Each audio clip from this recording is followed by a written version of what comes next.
Hey everybody, it's me, Gregory Mannarino, back for my post-market wrap-up. I'm not going to say it today. I'm just not going to do it because it's not lovely, and I'm going to tell you why it's not lovely. Tuesday, July 24th, 2018. Number one, I may have gotten the direction of this market wrong this week thus far. Week's not over yet. However, how many of you, with the show of hands, don't be afraid, put your hand up, remember a couple of weeks ago when I came out here and I said that farmers were going to require and get a public bailout? Well, I hate to be right sometimes. Well, that just happened. $12 billion the Trump administration is now putting towards relief for farmers that are getting hurt by this escalating trade war. Now, again, how many of you, with the show of hands, put your hand up, believe that this is the end? No, it is not the end. This is just the opening salvo. Not only is this the opening salvo to public bailouts, remember too big to fail? Well, President Trump has just set a new standard across the board. Any industry, that is hurt in any way by this escalating trade war is going to receive a public bailout, including the too big to fail banks. So you can see where this is going. Look, I don't care what side of the aisle you sit on. You shouldn't sit on any side. You should be right down the center, balanced. It's what life is all about.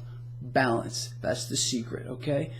Now, personally, and I've covered this, I know there's a lot of you out here who can't see what's going on because you're so polarized one way or the other. But the first trick is to stop with that. I understand, believe me, that there are trade imbalances which have existed for decades upon decades upon decades. Now, I understand that our country here, the United States, and I did a whole video about this last week, cannot win a debt war. We just became $12 billion more in debt than we were yesterday. Today, where is that $12 billion coming from? It's probably going to be borrowed from China because they're buying our debt. They're subsidizing our lifestyle. You know, I know you don't want to hear that. You want to believe that the United States is the richest country in the world. It's not. We are the most indebted in the world. Look at this on a micro scale for a moment, just so you can get a picture. Most people, most citizens of the United States, I'd be willing to bet most of you out here, and I hate to have to say that, have a negative net worth. That means if you were to zero out your home, your car, and everything else, you probably have a negative net worth. This is most people, so don't feel bad. But understanding that concept should put the perspective on that our country is not the richest country on earth, despite what you may hear come out of the mouths of, how could we be so rich if we owe so much? You understand? Now, this debt here, people, is a terrible liability, and it will be weaponized by China, by whoever else. There, beyond any shadow of a doubt, was a better way to go about trying to even out whatever distortions might occur with regard to trade than what is going on here. But if you do step back a little bit, there's a bigger picture that emerges, and that's really what I want to kind of focus on right here. Please just listen to what I'm saying for a moment. How many of you, again, with this show of hands, remember me explaining to you that no matter what happens and no matter who sits in that nice, pretty White House, it doesn't matter in the grand scheme of things because of our debt-based economic model. Okay, that's what runs the entire world. If you believe for 1 second that one man controls the destiny of America, then let me explain this to you. You need to go to see a psychiatrist. and I am not joking. I practiced medicine for a lot of years, so you are deluded. A delusional way of thinking is not normal. No one person controls anything here. The entire world, the way it's structured and the way it functions, is run by world central banks, which are owned by private institutions. All right? Whoever controls the cash controls the world. It has nothing to do with whoever sits in that nice white building there. So you should not find it at all surprising that we just borrowed another $12 billion that we don't have, and it's just the beginning. President Trump's presidency will end with an enormous amount of debt. Again, I've explained to you, just like the president before him, President Obama, just to maintain where we are demands that we find any reason whatsoever, any reason to borrow cash to sustain where we are. That's the nature of the debt-based economic model. You have to borrow and borrow more and borrow more just to sustain it. That's how it works. So you should understand that this opening salvo, this $12 billion, this is nothing. It's going to be much, much more. More industries are going to require more bailouts because that's the way it's engineered. I know you all want to get down and on your knees to whatever leader is in that White House, just like people did to President Obama. Forget about it.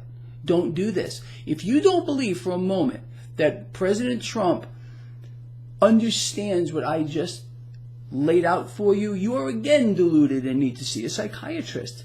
He will do whatever he needs to do to keep the machine well oiled, just like he's been doing here. And I know you want to believe that he or whoever else would be sitting in that White House has your best interest in mind. It's not true. Okay? So you can expect this to get monumentally worse. And when it reaches a breaking point, if they have to, they will institute another war. War generates more money for the corporations, a shooting war, than any other human endeavor. Our lives are meaningless. We've seen this time and time again. All right? So stop thinking of these things in terms of Republican or Democrat, two-party system. You should find that kind of interesting as well. But okay, two heads of the same snake. I know you get that. But understand here, there were other ways to deal with this whole thing. But this was instituted. This whole tariff and trade war thing was instituted for one reason, and for one reason only. So we can keep the machine oiled. So we can continue to borrow. So we have no choice but to bail out industries. That's the way it's going to happen here. Mark my words, I am not wrong. This can go on for a very long time, and I guarantee you, this is how it's being engineered right now. And we just saw, again, the first bailout here. There is going to be much more cash being need to be borrowed, and other industries that are going to need to be bailed out. You understand? So you can imagine that our debt here in the United States is going to get monumentally worse. Who's going to buy this debt? Well, kind of ironically, probably China is going to continue to buy our debt. They stopped buying our debt. What does that mean? Well, China owns about half of our debt here. That would mean, think about it, if the product, which is debt, is no longer in demand, well, it'll end in the same way like I've been explaining for a very long time. Bonds will sell off, rates will spike, kill the currency. And we'll end up in the same kind of a situation. There's no way out of it.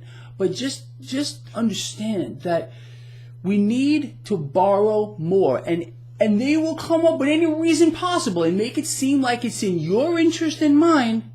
And a lot of people are going to get behind this because they're blind.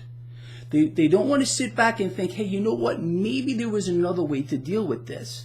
But if you sit back and you understand that maybe that this is being done by design because it's the system This is the way it works. We have got to continue to borrow, run debts, and run deficits. But just to sustain this environment, you'll have a much better perspective on why things are happening the way they are right now. And this is just the beginning.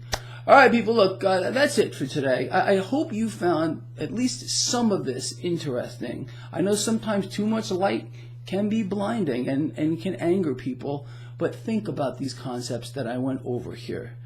And if it makes sense to you, I would love to hear from you.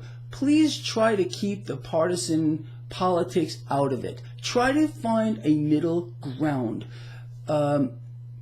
And you'll see things a lot more clearly, honestly, and have an understanding of how the system works. With that said, I will see you in the morning. And please share this video. Get it out there.